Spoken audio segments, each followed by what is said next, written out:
Hey everyone, I'm Nick, aka Dad. And I'm Addie, aka the Monkey. And are you tired of your Bronco sound system just not having enough oomph to it? Well, in this video, we're going to show you a budget-friendly, at least to us, way of getting some oomph to your music. So, let's get started.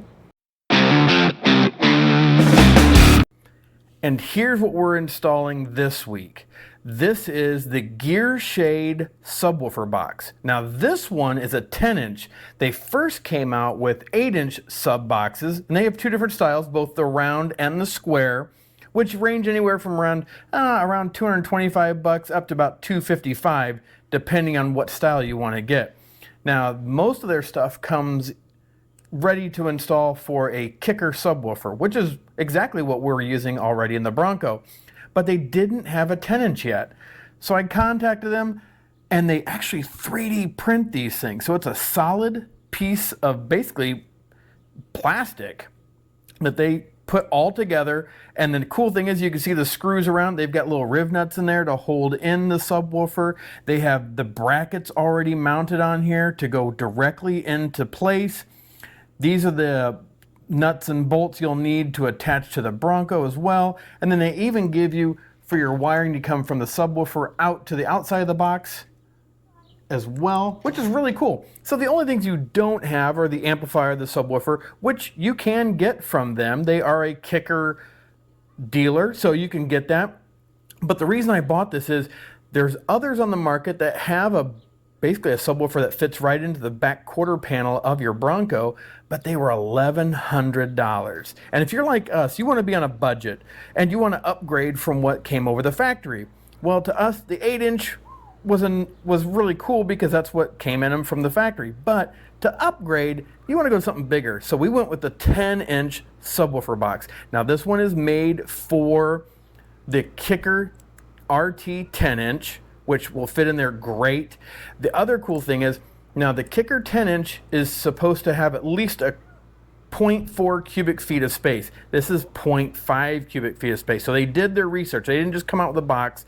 This one has 14 liters basically of capacity, which is more than enough for the Kicker to be able to function properly. And the Kicker has a 400 watt RMS for the subwoofer, which we have taken care of as well. So let's show you what will be driving our 10-inch subwoofer. We're using this, the Kicker Key 500.1. Now this one has a 500 watt RMS. The RT10 can go up to 800 watts. So we got a good mix here. We're gonna get plenty of power out of our 500.1, and the Kicker RT10 will definitely be able to handle it. Give us plenty of bass. We're not looking for a ton, but we want to feel the music, and sometimes out of your 6.5s and your little 4-inch speakers, you just can't hear it. The great thing is we already have the Kicker Key 200.4 running our inside speakers, so this will be a great complement to that.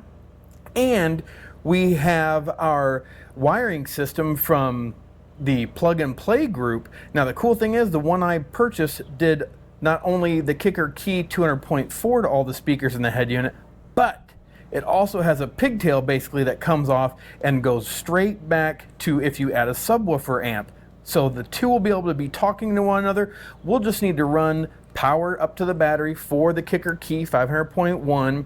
And then obviously we've got some other wires to run as well that we're going to be doing anyway, so might as well run them all at the same time.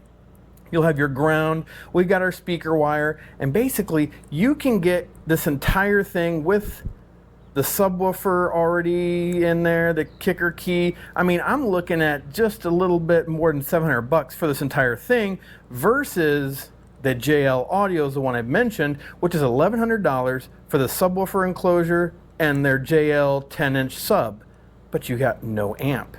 So for just over $700, we will have a subwoofer enclosure, and the amp. Now you got the wiring still, which we got ours from Crutchfield. It's got everything we need for wiring up the 500.1. So the easy part will be installing the box. The longer part will be installing all the wiring. We'll kick it all off by taking off this panel and then start mounting the subwoofer box. Then we'll put in the sub itself, and then we'll mount our amplifier. So to start this install, we need to remove the floor because the floor actually overlaps the inner fender panels, or these plastic panels. So you're going to take a 10 millimeter, and you've got 8 of these bolts because you've got them at every cargo tie down area. So once you take all 8 of those out, then we'll be able to remove the floor and then be able to pop off the inner panel here. So let's get these taken out, and then we'll get to the inner panel. Now for us, it takes a little bit more to get these out. You can see we've actually got some of our sound deadening material all over our threads of these. So it takes a little bit more because we're going through that. But other than that, I mean, it's not too bad to get these out. So let me get the rest of these zipped out. We'll continue on.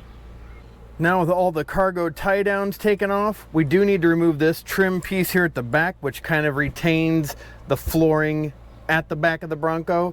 And then everything should just come right out. So you just kind of start from one end here. And if you have a trim removal tool, that helps out too. We've taken this out a few times to where it's not too bad for us to get out anymore. That easy, pops right out. Now we can take out the entire floor. Now you can see we've got the floor slid right out, and you can see our sound deadener here. Now we just got to get to this panel here, and really all it is again, body clips that hold this in. Pretty easy to get out. And then we'll show you how we're going to install, but we do have to make a couple small modifications to the inner side of this. So let's get this panel out by popping it off. Using a trim removal tool will be extremely handy, but if you don't have one, you can usually start here at the top and kind of work your way down, and it will pop off.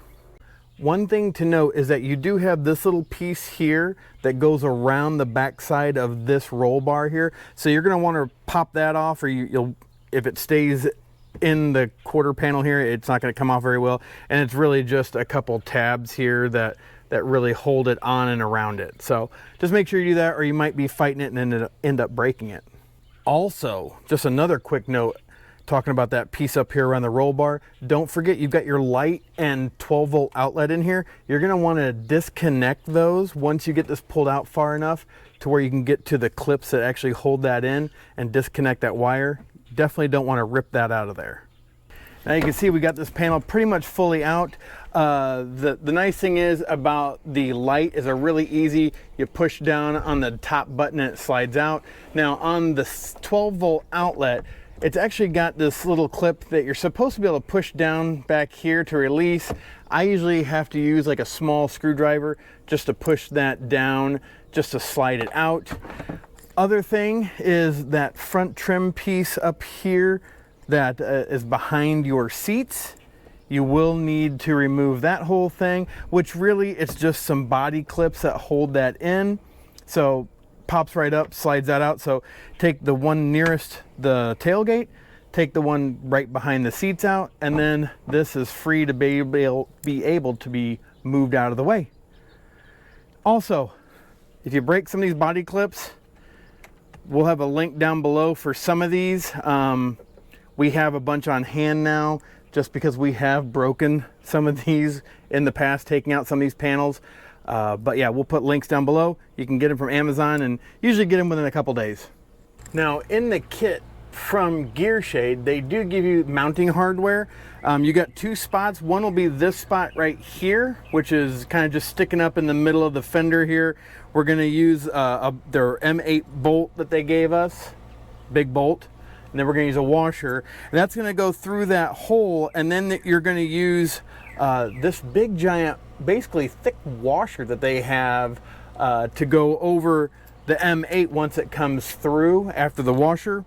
Through there, which is part of the body, put the big giant metal nut on, and then we're ready to use the rest of the hardware that we'll have left for the inside of the box. Now you also need to note there's a hole up here that they want you to use as well for mounting, and then we've got a couple studs down here. Let me see if I can pan this over.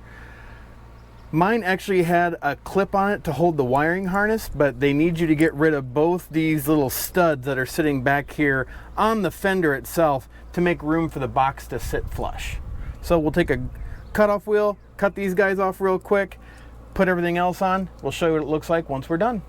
All right, so we've got the M8 bolt through here, and that is a 13mm socket that fits that. It goes through the washer, through this hole in the fender, and then we got our big metal washer on here. So I'm going to use that 13mm socket on the end of an electric ratchet and some adjustable pliers then to hold onto that and see if we can zip this thing down.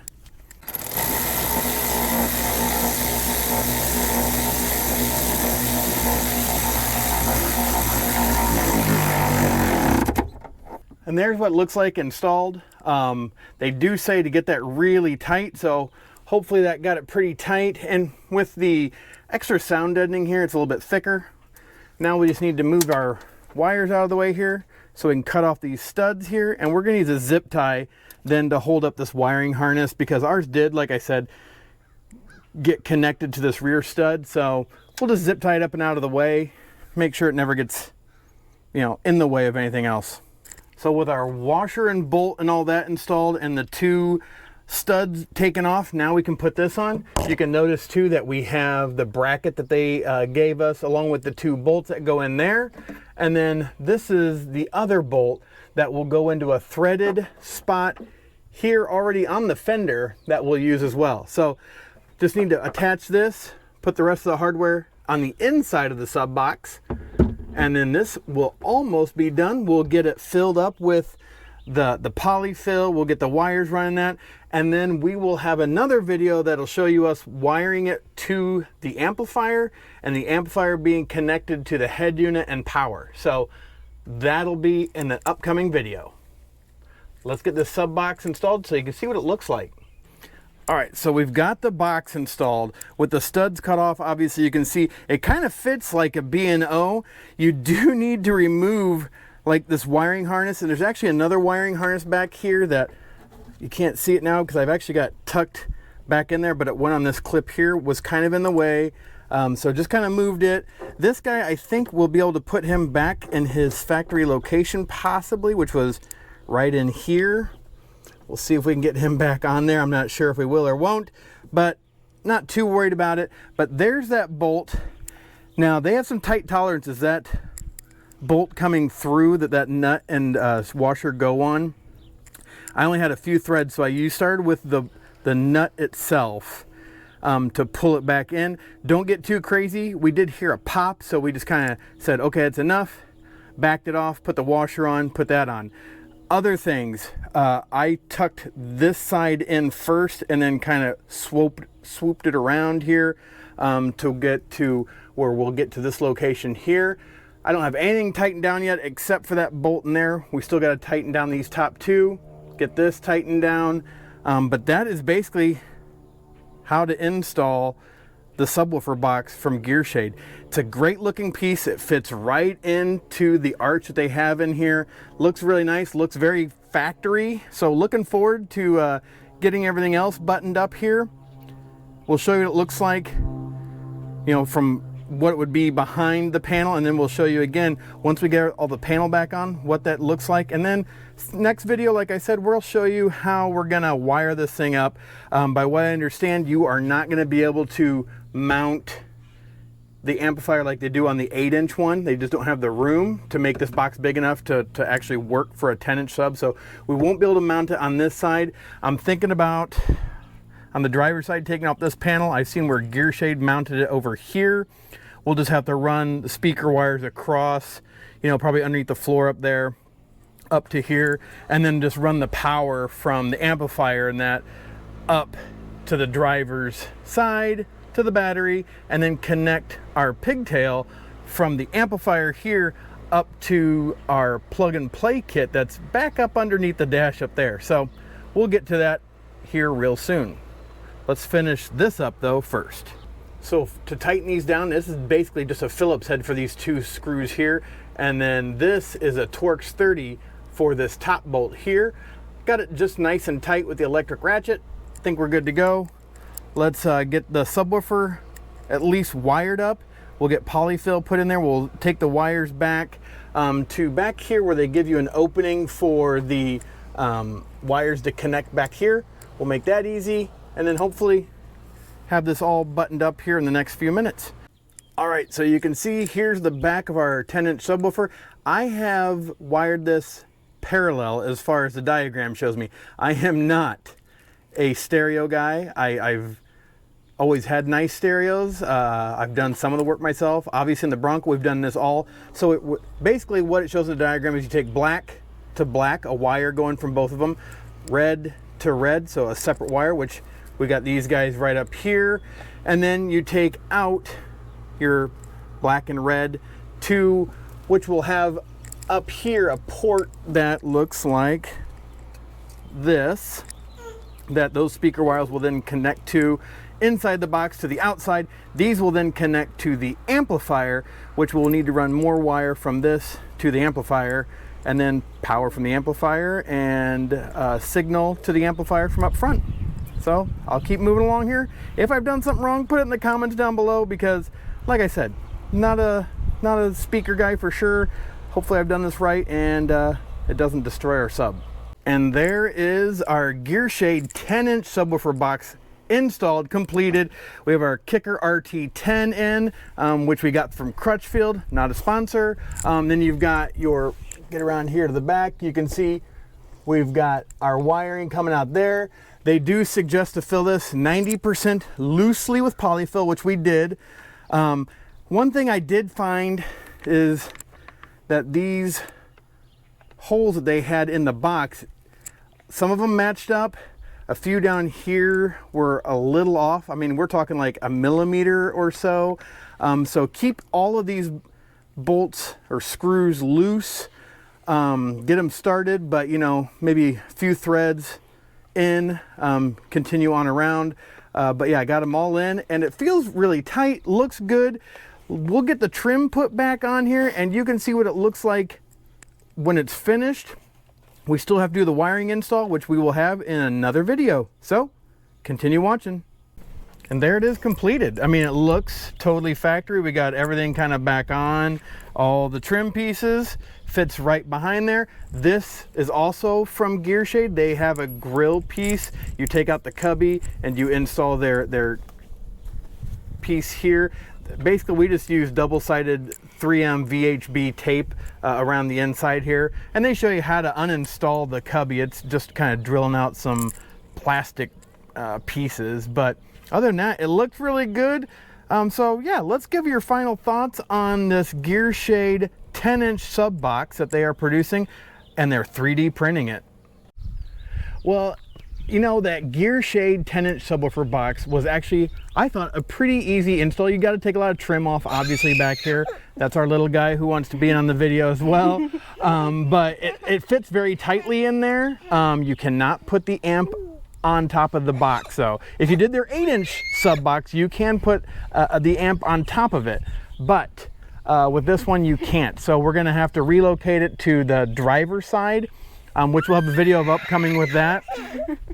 And yeah, little guy really wants to be in this video. But it's a really cool setup. I know the JL Audio Stealth box is really cool, but for over $1,000, and it's the box and the subwoofer, you still have to buy the amp. We're well below that with the amp, with the wiring. I mean, yeah, I think we're probably $700 or $800 with the box, the subwoofer, the amp, the wiring we're using, right, bud? So it's really cool. It definitely fits tight, so be sure about that. Taking off, you know, those studs was easy. So we're looking forward to getting this all put together so we can start hearing some more bass to our music and enjoying it. So any final thoughts from you though, Mom? It was pretty easy to put in, except like taking off some of the trim pieces were kind of hard to take off. Yeah, we'll post a link down below. We've got a trim piece that we bought from Amazon that actually fits pretty well and fits a little bit tighter than the factory OEM tabs have. So we'll post a link down below. Hopefully we remember what part number that was. But yeah, it's been fun. Looking forward to finishing up this install on the subwoofer here real soon and listening to what it sounds like. So as always, if you're not a subscriber, don't forget to smash that subscribe button, because we're going to find some more tips, we're going to find some more tricks, and we're going to find more products that we use on our Bronco that you can use on yours. So as always, thanks for watching. Have a blessed day. Bye.